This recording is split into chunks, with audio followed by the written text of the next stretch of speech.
Hey ladies, thanks for joining me today. I hope you all had a chance to try out the 3-2-1 journal method at some point yesterday. Now, I just want to do a quick check-in and show you my setup for today. I am having so much fun with my journal say haul. And while it's not necessary to decorate each page in a journal, for me, it's part of my process. It allows me to slow down and stretch my creativity wings just a little. And I imagine, like me, you also love watching YouTube videos about journal pages.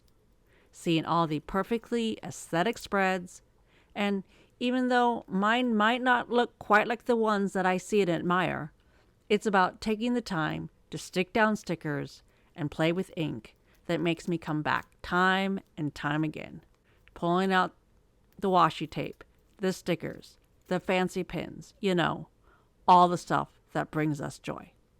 I sit quietly at my desk with a YouTube video playing in the background and just spend an hour or so calming my mind and reflecting on my day. I'm figuring out what I need to do tomorrow and then what I need to try and let go of, out of my mind, so that slumber can eventually find me. As a woman of a certain age, these days sleep is my biggest priority, because it is also the one thing that seems to be a definite side effect going through menopause. Sleep is my nemesis.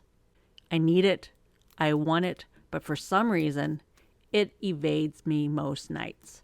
And honestly, I'm a night owl. That's when I do my best thinking, my most eye-opening reflecting on the life that I'm living. If I could go without it, I would. But unfortunately, I can't.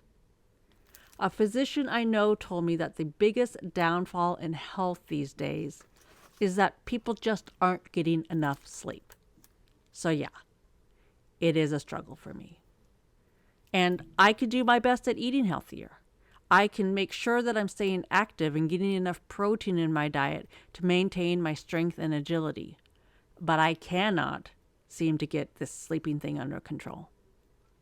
And I am planning on bringing this up at my next doctor's appointment. But truth be told, I am awful at making appointments. And I think I need to get tough with myself and make myself make those phone calls.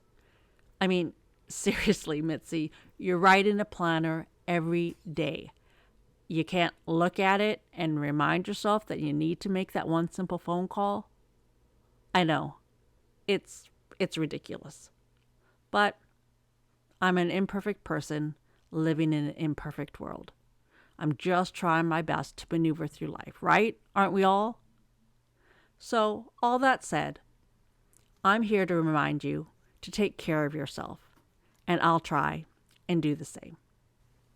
And don't be too hard on yourself if you find that you're in a place that you aren't living up to the goals that you set out for yourself. The fact that you made a goal is just the first step. And that's one of the reasons that I believe that journaling can be so helpful to maintain our mental well-being. Because not only can you write out your goals and intentions, and not only can you reflect on your journey working toward those goals and intentions, but also you could write kindly to yourself when you do fail.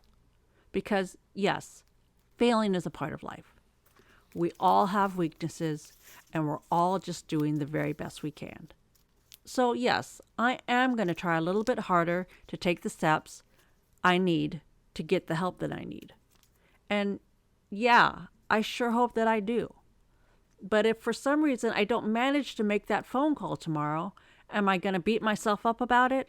No, I am not. And why? Why? Because that's not going to motivate me. It's just going to make me feel bad about myself. And to be honest, I've spent way too many years beating myself up over things that really just don't matter. So this week, as you're challenging yourself with the 3-2-1 method of journaling, and you might be writing about ways that you can make actionable improvements to your life, what I mean by this is that I'd love to challenge you to take a minute to think about the things you want to do to help improve your life. By all means, I'm not saying that you need to feel like these things have to be put into action today.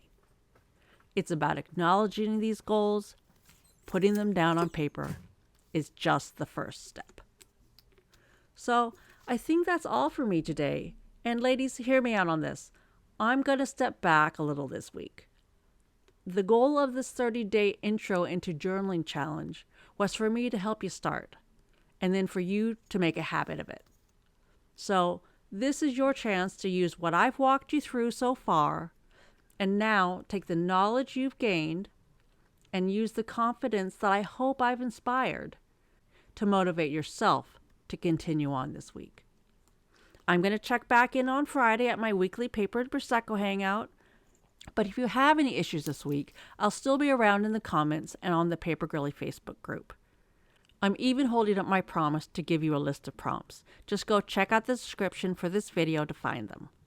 I am so proud of each and every one of you that took up this challenge, and I have every confidence that once again, as you've all shown me in the past 2 weeks, you will all continue to go above and beyond all of my expectations, hopefully even your own. And in the meantime, I did go on a couple of Paper Girly shopping field trips this past weekend. And I will be dropping some fun, short videos of where I went and what I found that brought me joy. Hope to see you all on Friday for some Paper and Prosecco. And I'll be so excited to share how this week went for me, watching your progress. And I'm going to give you all the encouragement that I can, because we're going to be getting ready for the last 10 days of this 30-day journal challenge experience. Until then, from one Paper Girly to another, bye.